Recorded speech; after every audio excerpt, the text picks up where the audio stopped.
अज़ा कटा हुआ था, बिल्कुल साथ नहीं था, वो अज़ुवे खास सबके काट बिल्कुल नहीं, एक के सिवा बाकी सबके, इन 7 के मतलब 7 लोगों के 7 लोगों के काटे हैं, एक के रह।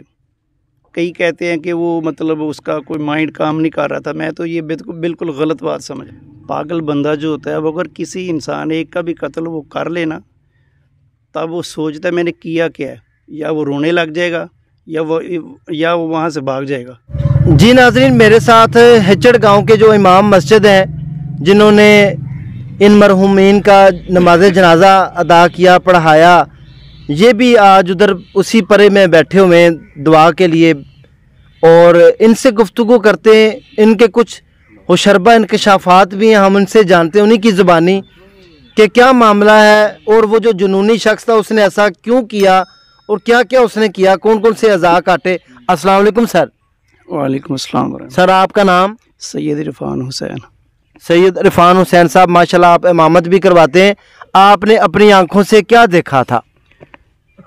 आंखों से सिर्फ मैंने वही देखा जो सर पे चोट लगी है, या उनके जो गले वगैरह कटे हुए हैं।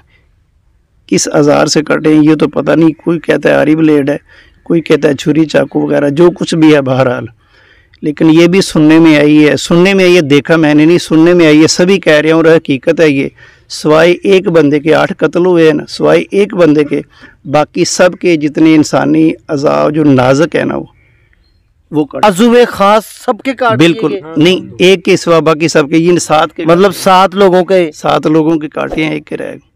वो इसलिए बच गया, उधर मतलब लड़ाई होने लग गई थी ना उसको पकड़ने के लिए, तब वो बचा, वरना उसने इस तक जाना था उसके पास भी। बच्चा भी वही है जो आखिर में पकड़े जाने का टाइम आया उसका। तो जब आपने गुस्ल वगैरह दिया तो मैंने नहीं दिया, कुछ दोस्तों वगैरह ने दिया, फैमिली वालों ने दिया, फैमिली वालों। तो उनके अज़ा कटा हुआ था, बिल्कुल साथ नहीं था। हाँ जी बिल्कुल। आप क्या कहना चाहेंगे उस जुनूनी शख्स के बारे में? जुनूनी शख्स के बारे में तो हम यही कहना चाहेंगे कि कई कहते हैं कि वो मतलब उसका कोई माइंड काम नहीं कर रहा था। मैं तो ये बिल्कुल गलत बात समझ रहा हूँ। देखे ना, आप भी माशाल्लाह इमाम मस्जिद है, इमामत करवाते हैं। इमाम का कहते हैं वो रुतबा होता है कि दुनिया में किसी का नहीं हो सकता, उसके बराबरी कोई नहीं कर सकता। आपको अल्लाह ने बहुत एक अच्छे ओहदे के ऊपर फैज़याब किया है। अब मुझे ये बताएं कि क्या जुनूनी शख्स को पता है मैंने बाइक में पेट्रोल कैसे डालना है, मैंने डराना कैसे है, मैंने पैसे कैसे निकालने हैं? ये भी सुनने में आ रहा है कि उसने पैसे भी सबके निकालिए, मोबाइल निकालिए। क्या एक बंदा पागल हो तो वो ऐसे करता है? नहीं, पागल बंदा जो होता है ना, वो अगर किसी इंसान का कत्ल कर लेता है ना, पागल बंदा जो होता है वो अगर किसी इंसान एक का भी कत्ल वो कर लेना, तब वो सोचता है मैंने किया क्या है, या वो रोने लग जाएगा या वो वहाँ से भाग जाएगा। यानी कि पागल बंदे की ये निशानी होगी। अगर बिल्कुल बंदा अपने हाजिर दिमाग है उसका, तभी उसने ये सारा कुछ किया। पागल का काम ये नहीं है कि 8 एक वक्त यानी 3 या 3.5 घंटे में ये सारी वारदातें हुई हैं।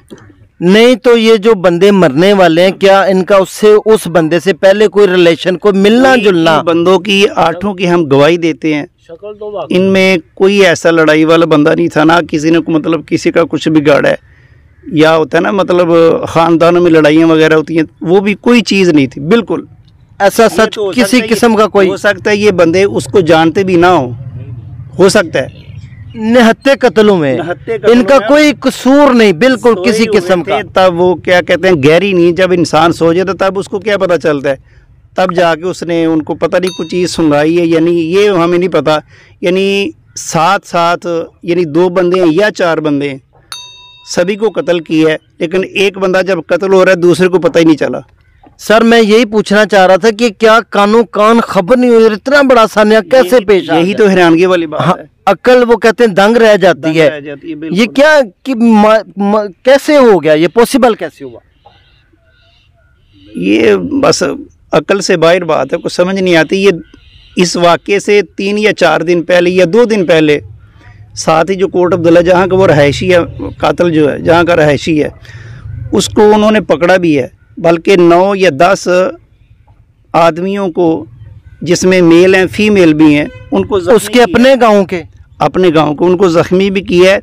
एक हमारे वो टीचर हैं ज़ुबैर साहब उनका नाम है, उनके सर के पीछे कुछ चीज़ उसने लगाई है, लेकिन ये एक अल्लाह का शुक्र वो बच गए हैं और ये स्कूल टीचर भी रहा है। यानी कि ये साइन और अलार्म है ना उस बंदे का, हाँ। कि भी मैं अब किसी हद तक जा सकता हूँ, तो नहीं समझा लोगों ने। पुलिस वालों को उन्होंने काफ़ी कॉल्स की हैं कि ऐसे बंदा जुनूनी हुआ है, इसको पकड़ें आके।